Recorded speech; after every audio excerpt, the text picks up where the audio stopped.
te waxtu wi léegi mu xoj ñu day naa tey dafa am entretien bu am solo yëg naa ko. ah oui waaw.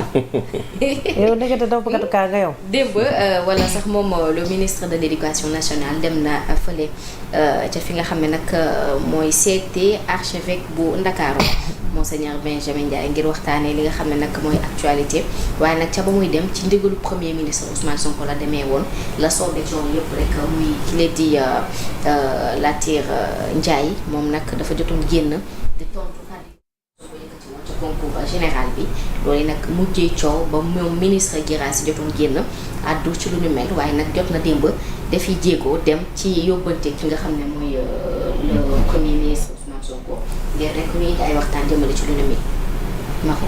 Bon pour man en fait li le ministre de l'éducation nationale dem xool seeti archevêque bi lu normal la. parce que tubaab dafa ne mieux vaut prévenir que guérir. parce que soo liiree. lettre abbé André Latir Ndiaye. dafa ne ci benn passage on n'a pas besoin d'être un saltigué pour savoir que ne à la rentrée des classes il y aura tumulte. maanaam suñu xoolee yow li nga wax. suñu déggee li nga wax. te école catholique bi te parce que école catholique camp ci position am kon crise dina am. loolu la wax et ça c'est à peu près un avertissement. que ne état bi li ñu def nii kat buñ ci continuer te je signale que ne position wu abbé André Latir Ndiaye. c'est pas la position de l'église. xam nga le port du voile pour man. il faut que ñu xool coow li fan la jóge ak li indi coow li yëpp. parce que le port du voile à l'école moo ngi commencé en France en 1989. Autant Lionel Jospin était ministre de l'éducation nationale. mu am ñetti élèves arabes yoo xamante ni dañoo muuru ñëw. seen professeur bi ne leen du leen recevoir. au nom de la laïcité. parce que li tubaab bi di tuddee des signes ostentatoires. day biaiser le jeu de la laïcité. mais bi mu amee coow loolu bi mu amee. Lionel Jospin dafa adressé wu sur le conseil d'État le conseil d'État ne élèves yooyu nañ leen réintégrer décision boobu moo am solo. selon la jurisprudence. pourquoi ma wax leen décision boobu am solo au Sénégal. nañu réintégrer élèves yooyu. parce que au nom de la laïcité. am nañu droit muuru ñëw di jàng. li ñu leen mën a reprocher mooy ñu ñëw di indi problème. comme indi ñu problème dañoo ñëw comme tous les autres élèves tous les autres élèves ñëw toog jàng. bu ñu amee la France ne pouvait pas supporter qu'il y ait des élèves voilés à l'école. Il a fallu à peu près 15 ans mooy la 2004. la France ñu ne léegi lii moom duñ ko seetaan. comme le Conseil d'État dafa joxe une décision pas favorable on va attaquer on va changer la loi. ñu changer dem 2004 avec Jacques Chirac. ñu changer la loi et interdire le voile à l'école mais gis nga boobu noonu. ils ont ouvert la boîte de Pandore le danger foofu la nekk nga interdire la voile parce que am na ñoo xam ne nga interdire leen la voile mais dootuñu jàngati. l'école sera stigmatisée. mu bëri ñoo xam ne dañuy génne seen école parce que ils préfèrent devant la recommandation divine. et une recommandation de la laïcité. ils préfèrent accepter continuer ci la recommandation divine. parce que muuru yàlla moo ko wax ci alxuraan. du xadis ci alxuraan la nekk. direct décret bu wàcc direct. décret la. ñoom dañu jàpp ne buñ ko bàyyee. tegg nañ ni yàlla wax ñoom ñu continuer. mais la France ba mu defee voté loi boobu ci la danger ci la boîte de Pandore gis nga France dafa mujj dem ba ñàkk fayda. trop sax. ouverture daaw ya lan lañ wax. jàllaa bi abaya jàllaa bi nee na abaya jàllaa bi non lii c'est des kii arabe ke bu ko ket xam nga soo xasee ba dugg ci créneau boobu. xamatoo fa nga jëm parce que la France. wax dëgg yàlla ñun la cohabitation islamo-chrétienne. ñun on n'a pas de leçon à recevoir de la France. dëgg France moo war a jàng ci ñun. le Vatican là en 2002. durant la coupe du monde. mu am El Hadj Diouf bu dugalee génne photo Serigne Touba. ay Pape Bouba Diop génnee photo Seydi El Hadji Malick. Henri Camara bu dugalee génnee la Vierge Marie. la Vierge Marie. mu Vatican bind benn lettre di féliciter Sénégal au nom de la cohabitation islamo-chrétienne. xam nga loolu. dafay am lu muy symboliser lu am solo que ne ñun mu ne ñu àdduna parce que la présidence gis nga France. les partisans du voile à l'école. xam nga ban argument lañu amoon Sénégal. que ne nit ki mën na di continuer de se comporter un bon musulman tout en respectant les valeurs de la République. Mais bu ñu fàtte ne la laïcité telle qu'elle est appliquée en France. Mais c'est les francs-maçons qui sont derrière. C'est les francs-maçons qui ont prôné la laïcité à la française. Le grand Oran de France. muy francs-maçons yi ñoo dajale ne laïcité bi nii lañ koy defee ñoom dañu ne religion du diine mooy diriger déedéet. ñoom waxuñu sax loolu ils sont allés beaucoup plus loin. diine amu fi place. ñu ko refoulé. y a une différence dañ ko refoulé. mu dem ba nga xamante ni la France et la Belgique. am problème ñoom ñaar problème bi ñu am ci problème mu voile yooyu. presque France presque Europe ñoom ñaar seen bos moo gën a graal. mais est-ce que ñun Sénégal dañoo war a topp France.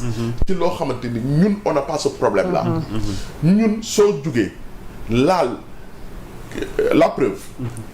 Jean-Paul Diaz bi ko policiers yi di dàq xama gendarmerie dàq ko ba mu dugg église ba. ñu tiré fa ay lacrymogènes ak yooyu noonu mais c'est ëllëg sa kilifa kër diine yi Sénégal ñoo dem ci église bi ne lii dootuñu ko accepté. beneen preuve bu gën a grave Zawiya Seydi El Hadji Malick bi ñu ci sànnee lacrymogène. jàngu ba xëy dem ne lii dootuñu ko accepté. ça veut dire que la cohabitation entre musulmans et chrétiens au Sénégal. ne souffre. amul benn difficulté amul benn problème contrairement ak France. léegi nag s'il y a des écoles pour man c'est pas tout simplement c'est pas toutes les écoles catholiques. Il faut être honnête.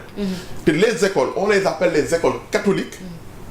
mais c'est les musulmans qui fréquentent ces écoles là parce que xam nga ne le taux d'élèves chrétiens dans ces écoles là ne dépasse pas 30%. toutes ces écoles gendarme ñoom ñëpp. musulmans yi représentent à peu près à 70%. Comme c'est des écoles qu'on appelle des écoles chrétiennes. Parce que organisation c'est une organisation chrétienne. Mais c'est des écoles aussi musulmanes parce que c'est des musulmans ñoo koy fréquenter. mais léegi nag su dee école yooyu dañoo bëgg topp comme France nañ def li France defoon. nañu interpeller les représentants les députés. ne leen nañ changer la loi. comme ni ko France dafay parce qu'il faut aller au bout de sa logique. bu dee da nga ne voile bi dañ ko retraité ci école bi. mais interpelle les députés ñoom ñu voté la loi parce que loi bi. dafa conforme à ce que ne nit ki voilé bu bëggee ñëw école mu ñëw nit ki nga xamante ni dafa muuroo dafa greffage. tey jii. si des gens musulmans ne greffage dootul duggat école.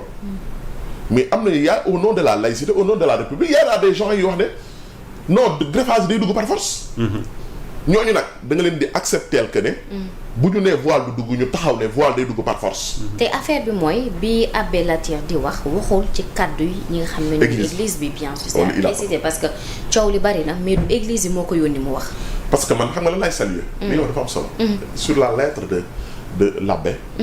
il faut que tamit gis nga si on est dans un pays normal il faut que les idées qu'on discute des idées pas de l'appartenance religieuse. abbé bi ci xam-xam la waxee. moom li mu yaakaar na moom mooy dëgg ci la waxee. mais man am na loo xam nit ñi bi ñu ci appesantir mais man j'ai aimé la réponse de Cheikh Oumar Diagne mu tontu ko ci xam-xam bu sell. ak respect bi abbé bi mérito. ne ko man duma la manquer de respect mais dinaa wax ak yow ci xam-xam. ne ko yéen bi ngeen di ñëw au Sénégal vous école yooyu dañu signer cahier de charge. ne dañuy respecter la constitution du Sénégal. léegi nag ñoom bu ñu nee les valeurs de la République ñoom mën nañu demander la loi. le conseil constitutionnel yóbbu ko ba conseil constitutionnel. demander est-ce que voile bi. c'est conforme à la laïcité de ce pays-là. parce que dans l'article 1er de la constitution loolu la wax. bu ñu demee lu leen constitution mel ñu jël bu fekkee dañu décider changer. dañu décider loi bi conforme dañ koy changer. dañu war a adressé wu avec les députés. c'est les députés wala le gouvernement ñu ne nañu changer loi bi. mu doon projet de loi wala proposition de loi. ñu bindaat ko dem yóbbu ko assemblée bu fekkee assemblée bi nag am na député boo xamante ni ñeme naa taxaw ak sénégalais yi ne leen loi bi nañ ko changer voile du duggati ci école bu boobaa. Sénégalais ñoo koy lijjanti ak seen député yi. foofu rek lañ ci mën a yem. ni ngoog leer na Zeyna maam Seynabou Ndiaye waxtu yu xoj nañu. waaw je pense que ni pour ce sujet. oui waxoon naa ci. c'est bon il a tout dit wax na lépp. parce que comme sujet bu sensible la. te waxtaan entamé nañ ci ñun Sénégal dialogue lañ mës a xam. bien sûr et c'est un acte vraiment à saluer pour le premier ministre. ak leeral yi aussi simple. ak leeral yi aussi am na ci solo waaw vraiment. mi ngoog cantal ngërëm ñeel na la. jaajëfal la bu baax a baax a baax. jox rendez-vous sénégalais léegi bu 12h jotee léegi incha allah. incha allah Zeyna daana ñëw. yóbbu naa ko ba suba. yóbbu naa ko ba suba du yaa ma invité kay fële léegi bi. léegi waaye yow loolu dina neex. waaw du yaa ma invité léegi bi. yóbbu naa ko suba léegi bi du tay de. tey la woon de. wala baaxantal bi jeudi la woon baaxantal bi jeudi la woon wala vendredi. affaire yi bu amee dañ koy ngénte. kon suba ma pare entretien bi ñu dem. incha allah léegi. incha allah mi ko. merci beaucoup Coro Mandela gërëm nañu la bu baax a baax ci leeral yu am solo yi nga xam ne jot nga ko am ci. kontaan naa di teewaat xam